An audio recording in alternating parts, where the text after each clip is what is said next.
We have to distinguish between what I call student entrepreneurs and real entrepreneurs. And it's not to denigrate the student entrepreneurs, it's just that when someone is in a classroom trying to learn, hey, do I want to be an entrepreneur? What does it mean to be an entrepreneur?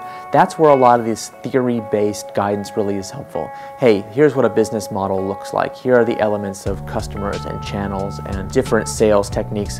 That's something where someone who's completely new to entrepreneurship, they need all of that guidance. And so those conversations tend to be very theoretical. Actual practicing entrepreneurs, it drives them crazy. Because the truth is, I have never met an entrepreneur, not even one, who doesn't think they already know what their strategy should be. They just happen to be wrong. But you're never going to talk them out of it. I've met people with the strategy that I think is the dumbest. You know, it just makes no sense. It's incoherent. It doesn't meet any of the principles of good business model design or anything. And I've tried arguing them out of it. And the truth is, I've never won one of those arguments, even though generally I've been right. The problem is, when you're an entrepreneur, you gotta believe. And when people are telling you your idea is bad, you gotta ignore that stuff. So what are you supposed to do? Do you just keep going with your dumb strategy? No.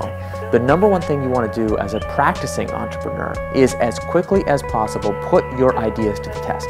To just discover, empirically speaking, does your strategy work the way you think it will? And even if you're completely convinced that you're absolutely right, there's no need for any testing, I always tell people, why don't we just double check? What could be the harm?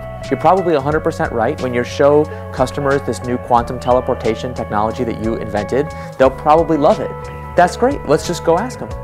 Let's just go double check that they in fact behave the way that we think they are.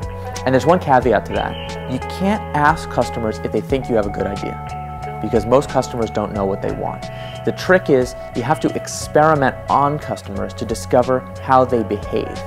And so that's the number one thing to do, is figure out what is the quickest, cheapest, easiest experiment I could run right now that would help me start the process of learning which elements of my idea are brilliant and which ones, are probably crazy.